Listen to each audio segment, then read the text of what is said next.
Hello YouTube, welcome back. It's been a while. We've got some updates. Firstly, I have had the worst nightmare ever. I took the Suzuki Intruder 1800 for a service. The guy was 100% sure that he knew what he was doing, and he gave me an oil change, oil filter, plugs, checked the bike over, everything was sound. Got the bike back, it was running fine, just short journeys though. And then I took her on a maiden voyage to Ponderosa Calf. This is where the story changed. Basically, what had happened on the way, I went round, if anybody's been there, round the corner, Horseshoe Pass, and I noticed the bike was losing power, which I thought was really strange. Got up the bank, about 1,000 yards probably, 1,000 to 500 yards. Could see Ponderosa Calf. Looked down onto my left side, and oil everywhere. Pulled over as quick as I could. It was literally all over the crankcase cover. Wondered where it was coming from. Found out that it was leaking out of the air filter. The oil was actually coming out of the air filter. It looked like somebody had got 2 mugs full of oil and threw it. Luckily, it didn't hit my leg or my back wheel. So we had to wait and ponder for a couple of hours, let the bike cool off, because I was thinking, is that the problem? Rang the guy up that I spoke, who did the service. He said that it could be the blower. What did he say now? The tube. Can't think of the name right now. But anyway, he said that the breather pipe. That's it. Sorry. That could have a blockage in it. So that could be the problem, and the pressure's building up, and obviously it's coming out somewhere. So after a very sketchy ride home, I took it back to this mechanic. I say that very loosely. He checked the oil level, which I found quite weird, because he checked it on the side stand.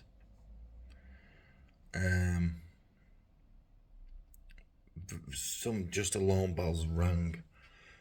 One, he checked the oil on the side stand. Two, he was looking for the oil window. It hasn't got one, because he was holding the dipstick in his hand. When he put the dipstick in, instead of just placing it in, removing it, looking, he put it in, screwed it back, undid it, pulled it out, put more oil in it, and told me that it was my piston rings.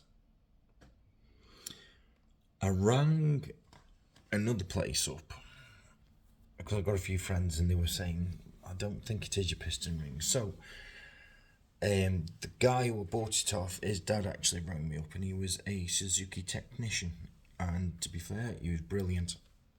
Couldn't fault him. So he suggested that I did actually take it to Suzuki, or a Suzuki Tech,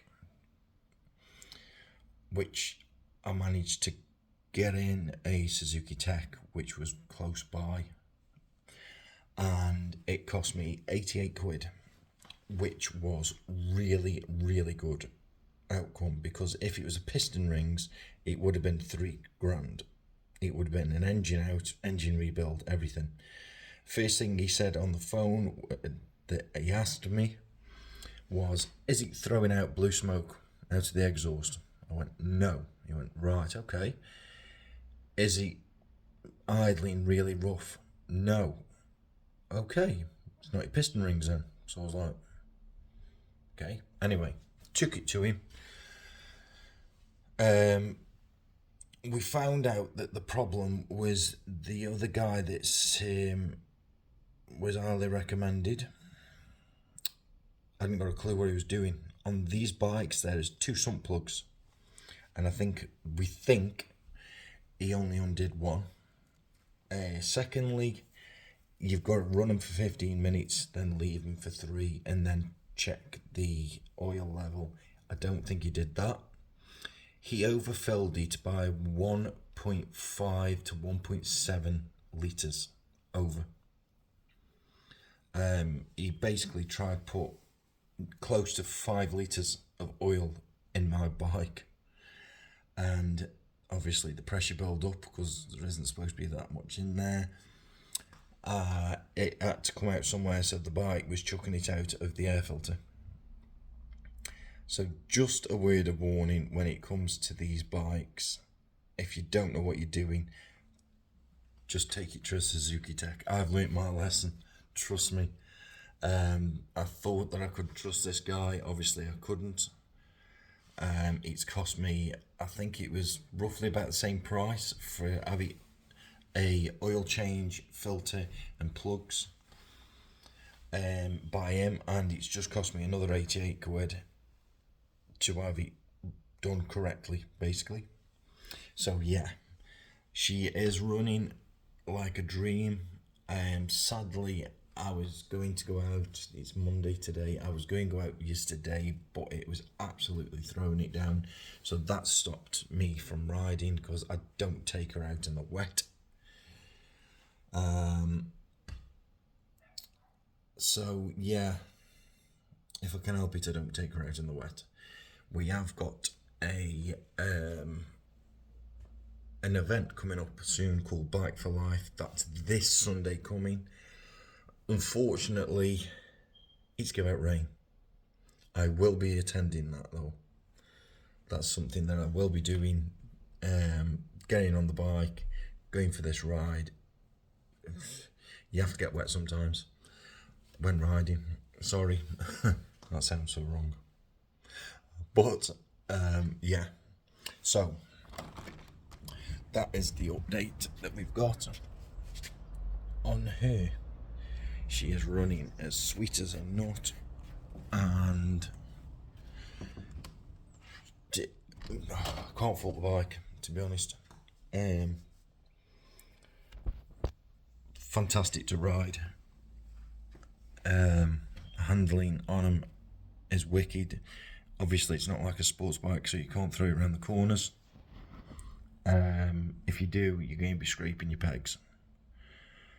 But apart from that, the bike, beyond my expectations. Why they have stopped making these bikes is beyond me. Because the performance of them, second to none. Love them. If you're after something comfortable to ride, and like you're sitting in a lazy boy armchair, that's the bike. Don't be afraid of how big they are or how wide they are, because when you get on the bike, they feel very, very light.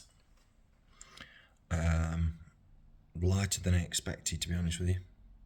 But yeah, that was the update of my nightmare, an absolute nightmare of having somebody do a service that had not got a clue what they were doing when it comes to these, where am I? Them. So just a word of warning, because if I took his advice, then I would have had piston rings changed. That is a £3,000 job. So there's some people out there, unfortunately, that call themselves mechanics, and to a degree, I suppose they know what they're doing on certain bikes. But yeah, I think I've learnt my lesson and take it to a Suzuki Tech or wherever bike you have, and make sure they're certified as that bike tech, and that way there's no comebacks. And if there is, you can go back to them and say, well, actually, you've messed up, you fix it. I was very, very, very lucky with this one, to be fair.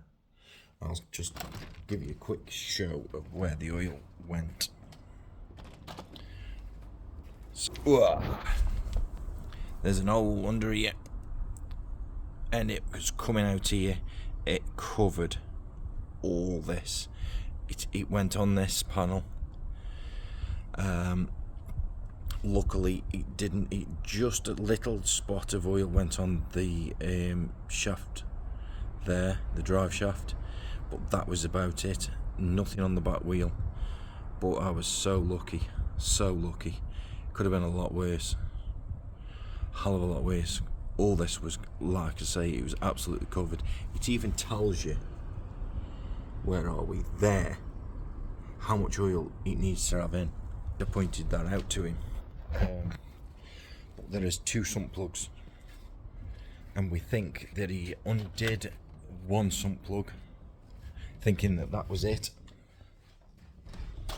And obviously, off the engine, it had still got oil in it. So yeah, I had to have it fully out and put back into the right amount. And now she is running like a champion. So that's about it. My eventful outing for the first time, taking her to be a mile muncher, which she is. And it was a complete nightmare.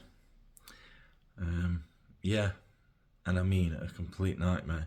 I was wearing shades, open-faced helmet, and I was expecting to get home before it went dark. And it was pitch black. By the time I was riding gear back home, I had to stop off at a place called Whitchurch, let her cool down again because she had oil dripping out of it again, and we think that was excess oil in the air filter. So yeah, just a word of warning. It was an absolute nightmare. All I could see riding home literally were car lights. I couldn't see anything else. So my backside was twitching like a rabbit's nose. Because one, I was thinking, oh my God, what's the matter with the bike? Because I didn't know at the time. And I hope it gets me home. And 2, I couldn't see hardly anything, which is not ideal when you're on a motorway. But I got home safe, thank God. And I got her sorted. So that's about it, really.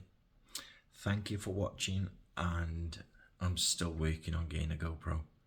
I wanted one actually for this Bike for Life, which I'm trying to get hold of one, and then to just mount it up onto the handlebars and do the video footage of the ride itself.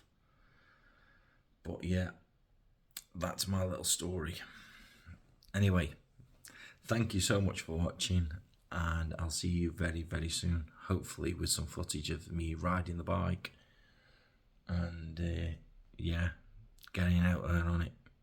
Bye.